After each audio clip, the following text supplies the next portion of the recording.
Huge game for both the Packers and the 49ers. Hey, how are you, folks? Jason Horowitz, NFL.com's Pat Kerwin. Glad to be with you on the NFL Preview Show, presented by Tyson Anytizers. Get to San Francisco in a sec, Kat, because they've had a long time to get ready for this game. Considering they played last week, the extra 3 days rest certainly could help. We'll talk to you about that in a sec. You look at the Packers. Yes. Lose at Tampa Bay.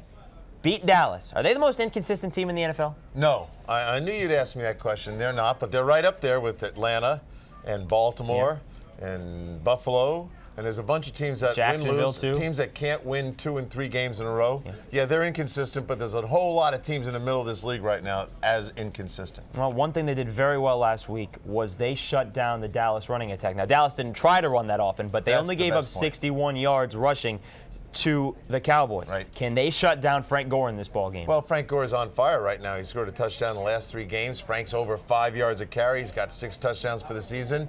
But Frank's got an unusual year going on. We see so many no yards gain, no yard gain, 50-yard gain. So he's got a lot of that. But here's why I like the 49ers with their run game. They don't get discouraged when that happens. They stick with the run game. So many teams, if you get those 0 yards, they bag it and they start throwing the football. That's not what's happening with San Francisco. They stick with Frank. No, they stick with Frank, but if they can't get him going, you put this game on Alex Smith's shoulders. How big of an issue is that? If you can't get Frank going, you're in a lot of trouble. Alex is playing kind of nicely. I've talked a nice long talk with Vernon Davis. We'll get to that in a minute, but they won't get away from Frank. And Frank, the receiver, has 26 receptions. They can always convert it. If you're going to stuff up the inside, I've seen him quickly get Frank on a swing route and throwing the ball outside. It really turns into a sweep. You know, last week was really the first time that Vernon Davis wasn't able to get going. That game against Chicago. Now, he shot off at the mouth beforehand, so it was certainly a point of emphasis to shut him down, but the Bears did that. Packers, can they shut him down also? You know, in my conversation with Vernon, I asked him about coverages. How much is coverage changing? Because he was exploded there for a while.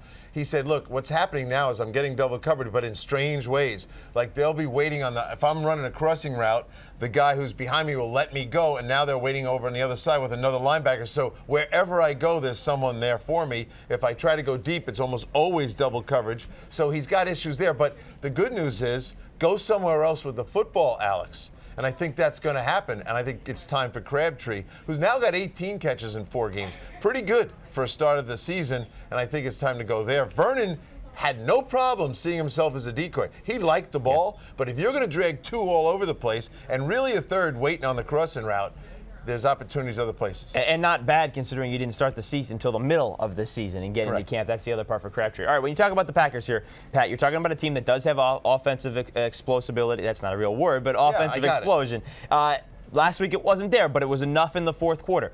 San Francisco picked off Jay Cutler 5 times. Aaron Rodgers has only thrown 5 picks all season. What are you expecting from him? Well, they don't get interceptions against Aaron Rodgers. You get sacks against Aaron Rodgers, who's been sacked 41 times. So here comes the pass rush. Now, the bad news is San Francisco, not a very good pass rush team, didn't really get to the quarterback last week. They have to get to him because what happens to Aaron is always looking to go vertical with the passing attack.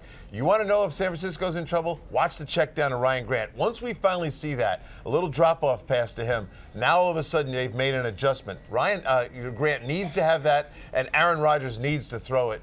But if they don't do it, there'll be 4 or 5 sacks in this game by players we wouldn't expect to get sacks. Packers had a big win last week. Yes. This would be another one for them to get to 6-4. Do you like Green Bay? I like Green Bay at home in this game quite a bit. And Takeo Spikes has got a question with a hamstring. With all that extra rest, he still looks like a big question to play. No Nate Clemens back there. And I'll tell you what Vernon Davis told me. When he's singled up, it's going to be Charles Woodson on him the whole time. And Woodson's done that before, where he ignores a wideout and takes him. So there's an interesting matchup for the viewers to watch. And Woodson single-handedly changed the course of that football game last week against the Cowboys. Give me it was fantastic. Bye.